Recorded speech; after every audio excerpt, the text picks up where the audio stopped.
જય સ્વામિનારાયણ બેનો, આજે આપણે ડ્રાયફ્રૂટ લાડુ બનાવીશું.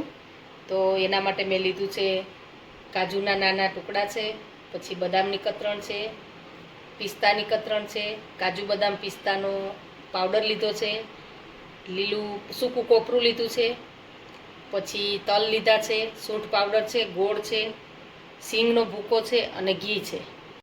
આપણે આ ગેસ ચાલુ કરી અને પેલા કોપરું છે, પૂરેપૂરું કોપરાને આપણે થોડું શેકી લઈશું. થોડું ભેજવો તો નીકળી જાય. આપણે આ કોપરું છે આપણું ગરમ થઈ ગયું છે, એને આપણે એક બાઉલમાં લઈ લઈશું. હવે પેનની અંદર આપણે થોડું ઘી લઈશું. હવે ઘી ગરમ થઈ ગયું છે, એમાં આપણે આ કાજુના ટુકડા લીધા છે, આ બદામની કતરણ છે, આ પિસ્તાની કતરણ છે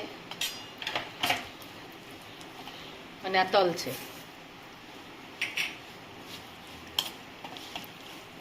આ સિંગદાણાનો ભૂકો છે.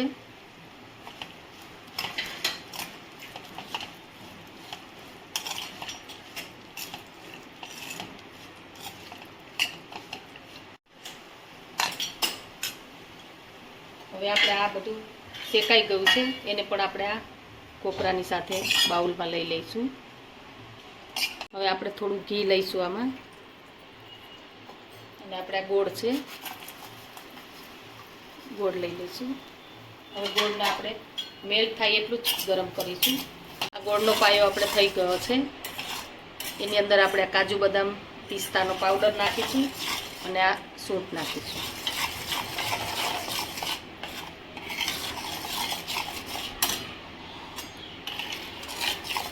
હવે આપણે આ બધું એમાં લઈ લઈશું. ગેસ બંધ કરી દીધો છે મેં. બધું મિક્સ કરી લઈશું સરખી રીતે.